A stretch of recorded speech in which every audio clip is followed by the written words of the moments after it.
Bonjour et bienvenue dans ce moment de partage. Le titre de notre moment est « Je ne le connais pas ».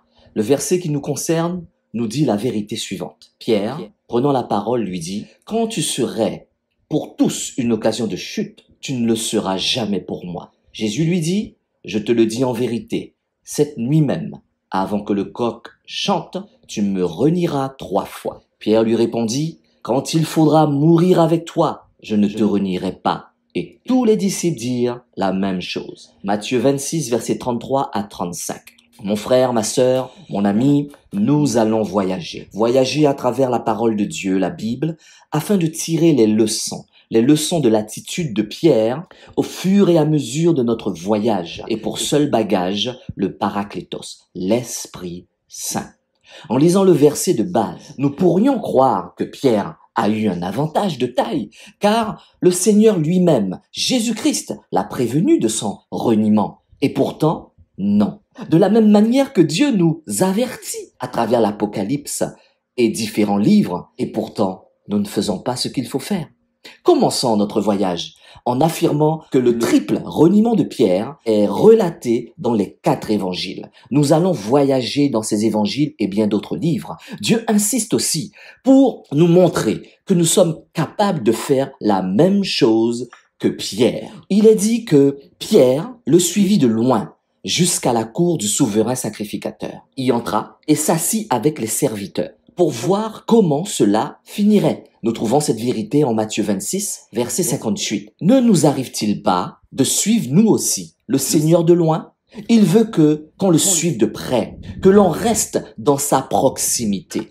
Dès que l'on s'éloigne de Dieu, du Seigneur, de lui, on est en danger. On n'est plus bien gardé. Près de lui, on est bien gardé. 1 Samuel 22, verset 23.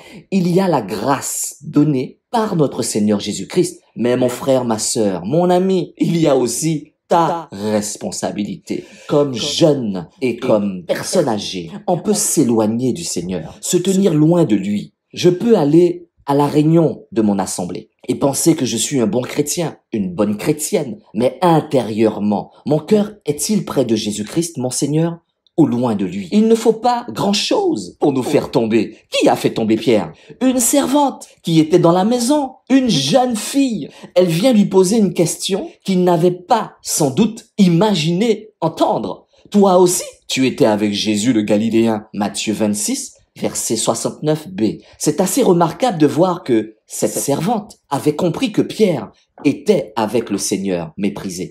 Ceux qui sont autour de nous, dans le monde, voient-ils que nous sommes des chrétiens, que nous suivons quelqu'un qui est méprisé? C'est un très beau témoignage qui, dans un sens, avait été rendu pour Pierre et par Pierre. Tu étais avec Jésus, le Galiléen. Peut-on dire la même chose de toi? Toi, le dimanche, tu es réuni avec d'autres chrétiens dans la présence du Seigneur. Il le nia devant tous en disant « Je ne sais pas ce que tu dis ». Matthieu 26, verset 70. Ce même Pierre qui avait dit « Tu es le Christ, le Fils du Dieu vivant ». Matthieu 16, verset 16. Et il est bien surprenant qu'il dise maintenant « Je ne le connais pas, je ne sais pas de qui tu parles ». On peut renier le Seigneur par ses paroles. On peut le renier par un sourire, par un silence. La façon pour laquelle on essaie de se camoufler aux yeux du monde n'échappe pas aux yeux de Dieu et du Seigneur Jésus-Christ. Nous n'avons pas 2 vies, celle du dimanche avec des chrétiens et celle de la semaine où l'on se conduit comme quelqu'un du monde. Qu'il est triste si nous commençons à dire, surtout ne parlons pas de la foi, ne parlons pas de Dieu, là je suis au travail.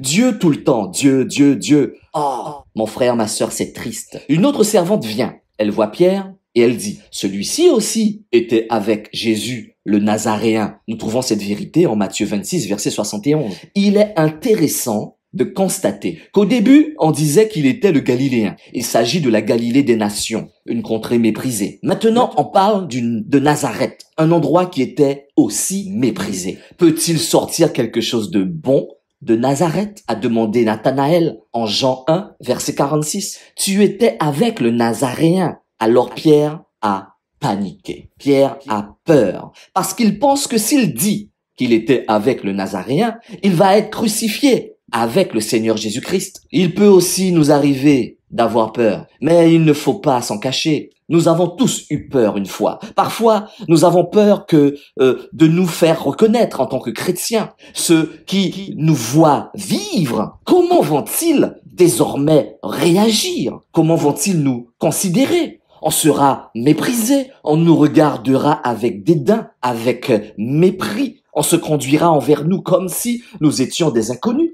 Une troisième fois, on vient dire aux disciples de Jésus-Christ, Pierre, et cela devient de plus en plus précis. Certainement, tu fais partie de ces gens-là. D'ailleurs, ta façon de parler te fait reconnaître. Cette vérité, nous la trouvons en Matthieu 26, verset 73. Est-ce que notre langage, comme ce langage de Pierre, nous fait reconnaître? Est-ce que notre langage nous fait être à part par rapport à ce que les autres personnes disent ou leur manière de parler? Ce qui est rapporté ici au sujet de Pierre est un beau témoignage. Un chrétien, c'est quelqu'un qui suit un maître, qui suit le Seigneur, qui ne va pas frauder, ni mentir, ou employer des expressions qui sont celles du monde. Par son langage, il va se montrer différent. Notre langage doit nous faire reconnaître. Si nous parlons grossièrement, on dira, toi là, oh non, tu parles comme ça? Non, c'est pas possible.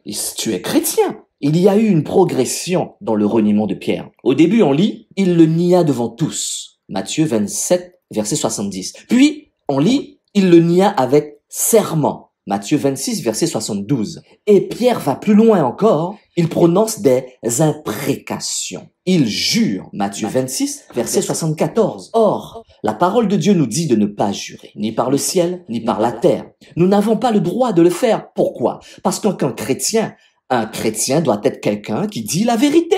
Que ton oui soit oui, que ton non soit non. Ce qu'il a dit doit être vrai. Il ne doit pas y avoir d'ambiguïté dans ses paroles, ni de mensonge dans sa façon de parler. Mais avant tout, mes frères, ne jurez pas, ni par le ciel, ni par la terre, ni par aucun autre serment, que votre oui soit oui et votre non soit non, afin que vous ne tombiez pas sous le jugement. Cette vérité, nous la trouvons dans Jacques 5, verset 12. Un chrétien, c'est quelqu'un qui dit la vérité parce qu'il appartient au Seigneur Jésus-Christ.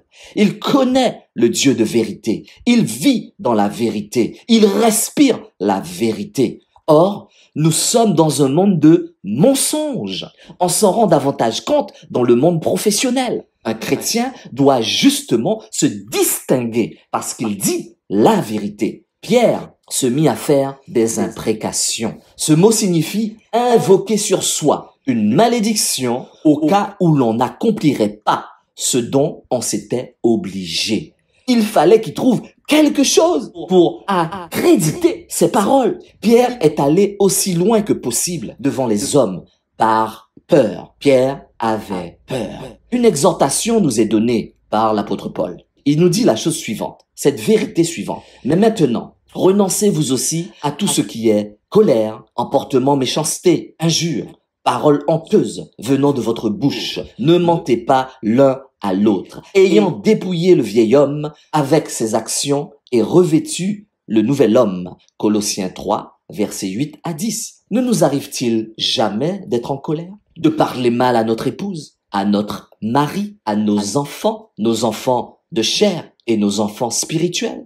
Est-ce que je ne prononce jamais de paroles honteuses ou des choses que je ne devrais pas divulguer? Et que dire si, comme Pierre, je prononce des imprécations? Oh, je dois veiller sur mes paroles et sur mes pensées. Je peux faire beaucoup de mal à une autre personne dans ma façon de lui parler. Je ne connais pas cet homme. Matthieu 26, verset 72. C'est terrible, mon frère, ma sœur, mon ami. Comment Pierre peut-il parler du Seigneur de gloire comme cet homme? Un homme comme les autres. Je ne le connais pas. Je ne veux pas avoir affaire à lui. En fait, j'ai tellement peur d'être pris avec lui. Pourtant, le Seigneur Jésus-Christ t'a prévenu, Pierre. Oui, il t'avait dit que tu allais le renier, mais tu as cru que tu ne pouvais pas tomber. Tu as cru que tu étais fort. Tu as cru que ta position d'apôtre était indélogeable. Nous aussi, nous pouvons penser que cela ne nous concerne pas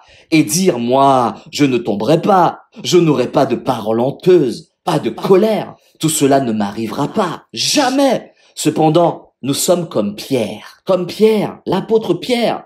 Nous pouvons tomber et probablement nous sommes déjà tombés. Le Seigneur avait dit cette nuit même, avant que le coq chante, tu me renieras 3 fois. Matthieu 27, verset 34. Il y a donc eu, à un moment, là, un coq qui a chanté. Mon frère, ma sœur, mon ami, un coq a chanté. Ce coq a été envoyé par Dieu. C'est d'après tes lois que tout subsiste aujourd'hui, car toutes choses te sont assujetties. Nous trouvons cette vérité en Psaume 119, verset 91. Dieu s'est donc servi d'un coq pour parler et confirmer la parole à Pierre. Et il est sorti. Pierre est sorti et a pleuré amèrement. Nous avons fait sans doute des expériences positives et aussi des expériences négatives. Nous devons reconnaître que parfois, nous n'avons pas osé dire que nous étions chrétiens, enfants de Dieu. Et nous avons aussi manqué des occasions de rendre témoignage.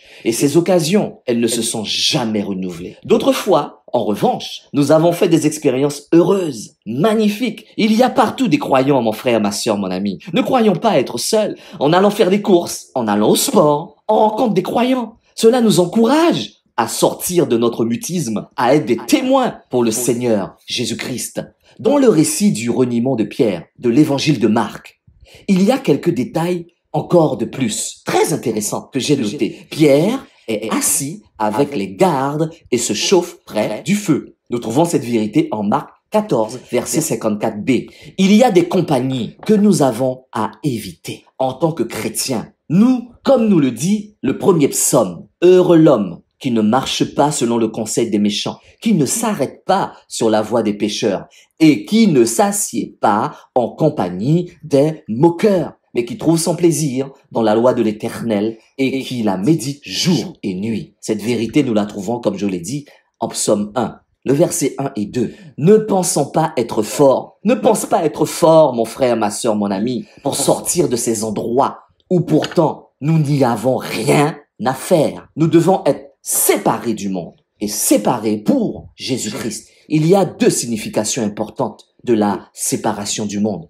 Je dois être séparé du monde, mais je ne vais pas simplement éviter le mal et me tenir loin de ce qui va faire du mal à mon âme. Je dois aussi nourrir mon âme de la loi de l'Éternel et la méditer jour et nuit. Ce qui veut dire que la vie chrétienne n'est pas une vie négative, monotone, pas du tout, où je vais m'abstenir de beaucoup de choses, mais qu'elle est surtout une vie positive, agréable, exceptionnelle, où je vais me nourrir de choses essentielles qui font du bien à l'âme. Je ne vais pas la martyriser, je vais la nourrir, lui faire du bien. Pierre s'est assis à un endroit où il n'aurait pas dû se trouver, au milieu de personnes moqueuses. Il était en bas. Matthieu 26, verset 66. Est-ce qu'un chrétien doit être en bas? Si donc vous avez été ressuscité avec le Christ, cherchez ce qui est en haut, où le Christ est assis à la droite de Dieu. Pensez à ce qui est en haut, non pas à ce qui est sur terre, car vous êtes morts. Morts, et votre vie est cachée avec Christ, Jésus-Christ en Dieu le Père. Colossiens 3, versets 1 à 3. On dit parfois que l'on a des hauts, qu'on en a des bas. Oui, cela peut arriver, mais un chrétien ne doit pas avoir seulement des bas, plus que des hauts.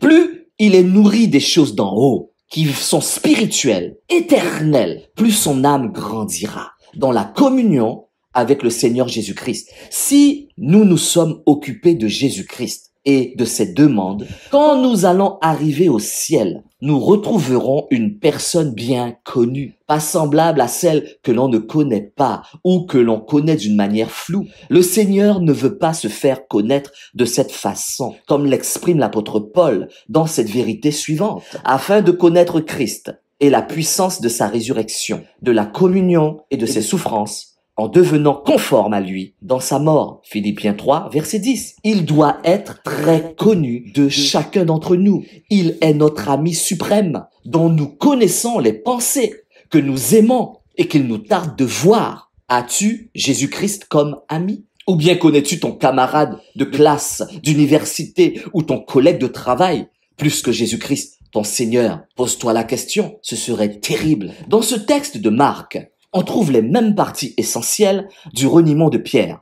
À la fin, on voit qu'il a pleuré. Pourquoi a-t-il pleuré? Parce qu'il s'est rappelé que Jésus-Christ l'avait prévenu et qu'il n'avait pas tenu compte de cet avertissement. Mais surtout, il a pleuré en pensant à la peine profonde faite au cœur du Seigneur. Jésus était livré entre les mains des hommes. Il était maltraité. Il était méprisé. Et voici que Pierre, son apôtre, son disciple, ajoutait à sa souffrance en cherchant à faire croire qu'il ne le connaissait pas. Cette repentance de Pierre est celle dont parle Paul. En effet, la tristesse selon Dieu produit une repentance à salut, dont on ne se repent jamais, tandis que la tristesse du monde produit la mort. Nous trouvons cette vérité dans 2 Corinthiens 7, verset 10. Judas aussi a été triste, mais c'était la tristesse du monde, et il s'est suicidé. Pour Pierre, c'est très différent. Il a été triste, mais il s'est passé quelque chose d'important en lui. Un travail de Dieu, la repentance, qui amène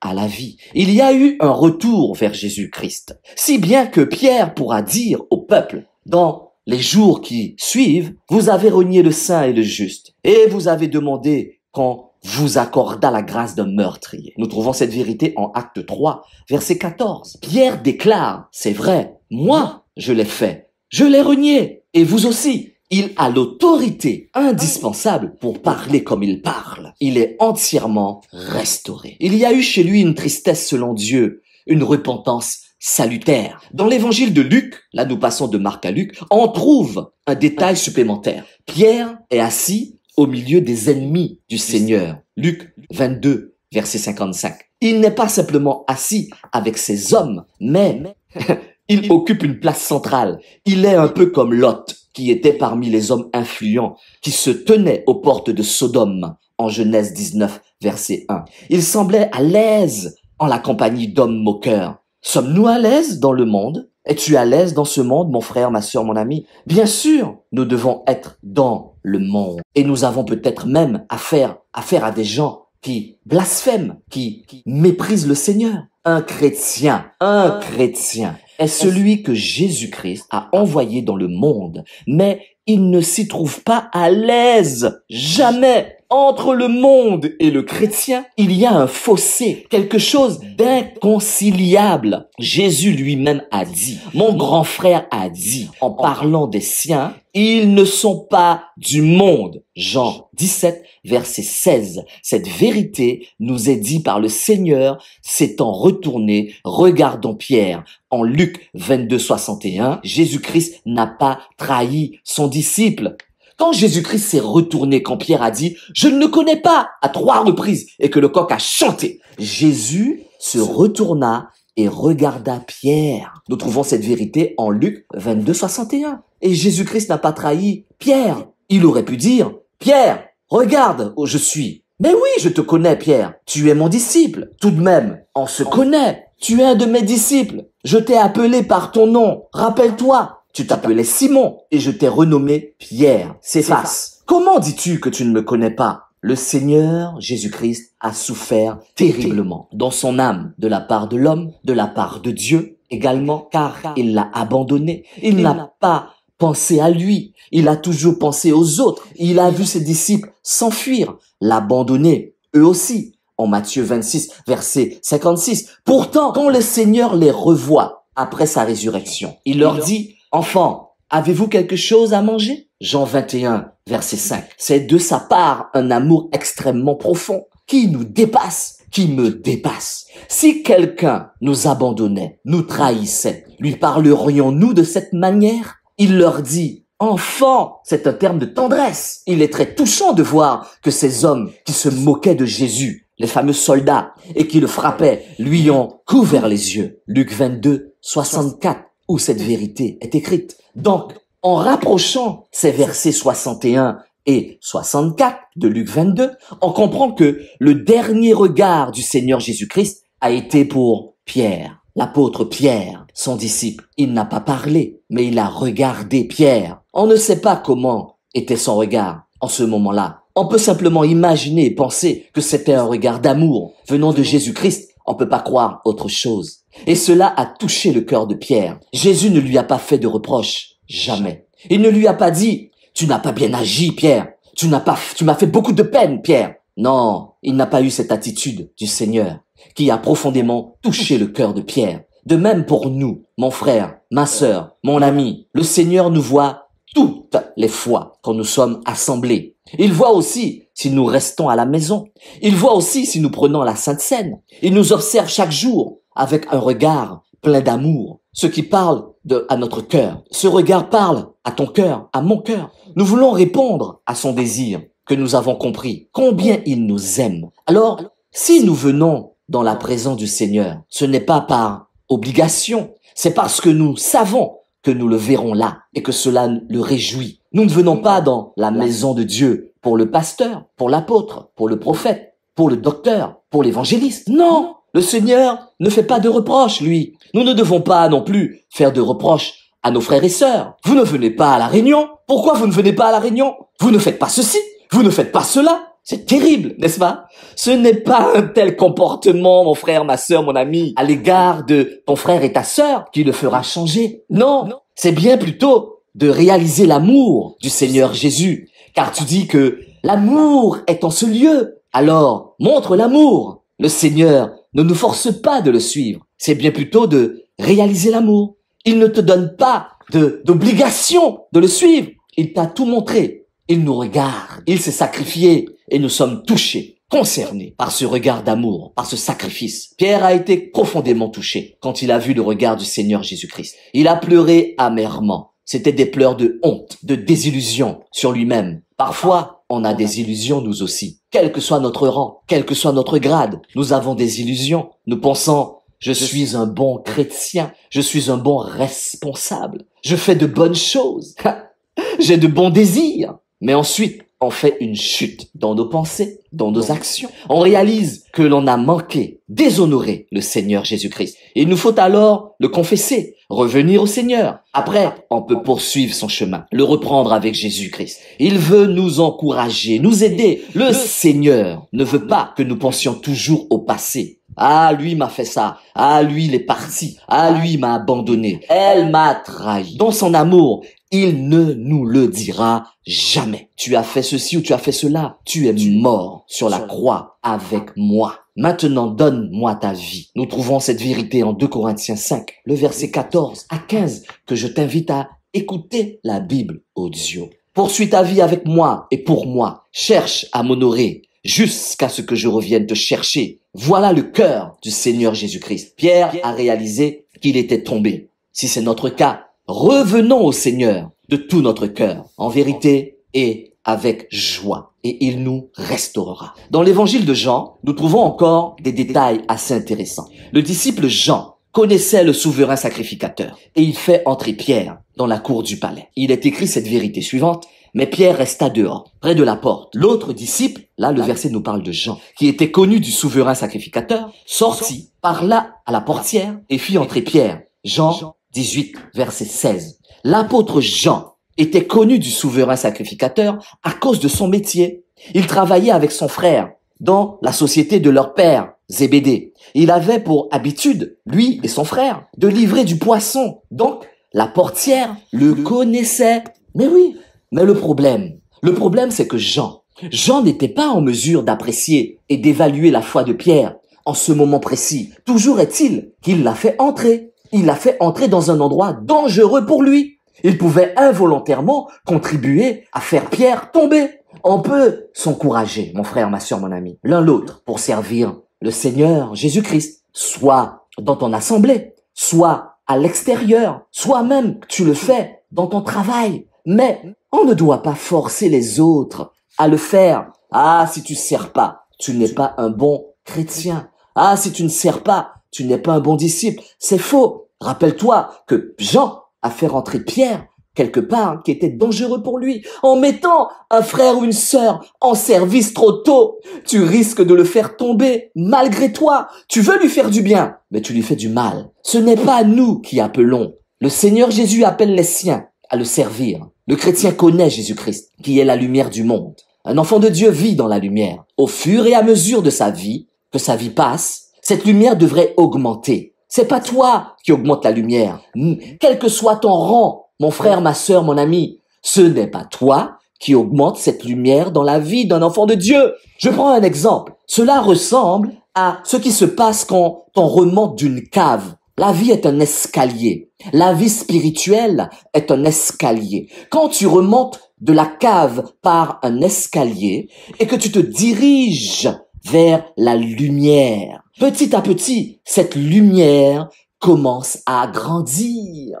C'est exactement ce qui se passe dans la vie d'un enfant de Dieu qui vient d'accepter le Seigneur Jésus-Christ. Ne le force pas à servir ou à faire quoi que ce soit. Le Seigneur Jésus-Christ prendra soin de lui. Le sentier des justes est comme la lumière resplendissante dont l'éclat va croissant. Tu entends mon frère? Croissant jusqu'au milieu du jour. Nous trouvons cette vérité en Proverbe 4, verset 18. Dans notre vie chrétienne, Jésus-Christ, notre lumière, doit être vu de plus en plus, car c'est Christ qui vit en moi. Galates 2, verset 21. Ce n'est pas simplement « je connais Christ », car imagine-toi, tu es dans la pénombre pendant plusieurs années. Tu arrives subitement dans la lumière. On allume subitement la lumière. Tu risques d'avoir des problèmes aux yeux. Tu es obligé de t'habituer à cette lumière petit à petit. Voilà ce que le Seigneur veut te faire comprendre. Ah, je connais Christ, mais il doit vivre en toi, mon ami. Et on doit le reconnaître de plus en plus dans ta vie, au fur et à mesure que le temps passe. Cette lumière est une lumière au milieu du monde de ténèbres. Sinon, on risque de t'abîmer les yeux si tu vas trop brutalement dans le soleil quand tu as été enfermé dans une cave. Rappelle-toi ce que je t'ai dit. Tu vas vers la lumière en grimpant les escaliers petit à petit. C'est comme ça que beaucoup de frères et sœurs sont brûlés. Ce n'est pas un petit feu de bois qui ressemble à celui auquel Pierre se chauffait, mon frère, ma sœur, mon ami. Non, non, non. Pierre, lui, il cherchait son confort au milieu de quelques petites étincelles de lumière, bien différentes de la lumière brillante comme le soleil de notre Seigneur Jésus-Christ que doit répandre un croyant. Le Seigneur ici-bas a posé beaucoup de questions. Ici, nous trouvons deux. Pourquoi m'interroges-tu? Jean 18, verset 21. Et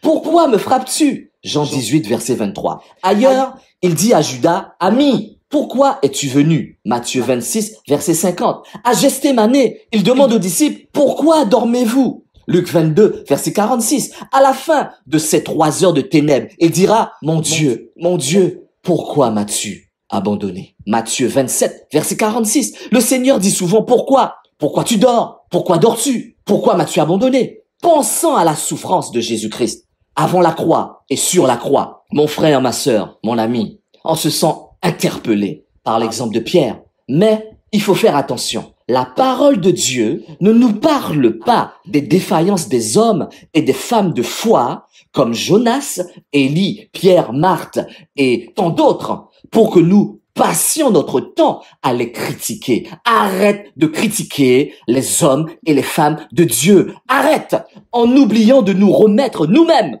en question. C'est le but. C'est pour cette raison que Dieu permet que des hommes de foi aient des soucis, des problèmes, même qu'ils tombent, afin que toi, tu puisses voir que tu n'es pas parfait. Fais attention à toi. C'est le but. Nous aurions pu être, et peut-être dit à Pierre, Pierre, tu te rends compte de ce que tu as fait? Est-ce que tu te rends compte? Ou bien même dire à Jonas, Jonas, tu es vraiment très désobéissant.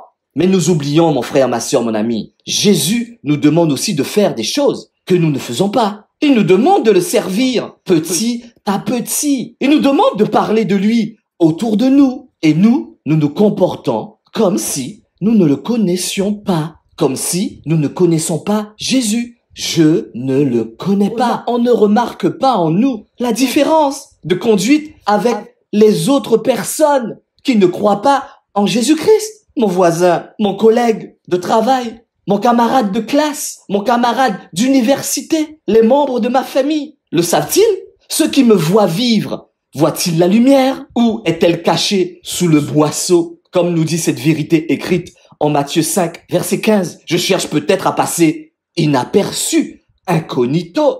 Ai-je mon maître Jésus-Christ dans mon cœur? Peut-être que je me comporte un peu comme Pierre. Peut-être que je me comporte comme l'apôtre Pierre le dimanche. Je dis, tu es le Fils du Dieu vivant. Je suis à genoux, tête, face contre terre. Et en semaine, je ne connais pas cet homme. Par mes paroles, par mes agissements, quand je croise des frères et sœurs quelque part, et je ne les salue même pas, je ne les regarde même pas. C'est ça, faire comme si tu ne connais pas Jésus-Christ. La parole parle-t-elle vraiment à chacun d'entre nous? Nous sommes tous repris, que tu sois bien placé, honoré, et que tu sois simplement un serviteur comme moi-même, le frère Pascal. Que le Seigneur nous aide à repasser dans nos cœurs ces passages des 4 évangiles. Écoutez la Bible audio. En conclusion, mon frère, ma sœur, mon ami, quand Dieu répète une chose dans la Bible, comme il a répété les choses dans les 4 évangiles, il est extrêmement important de retenir les instructions qu'il veut nous donner. Concernant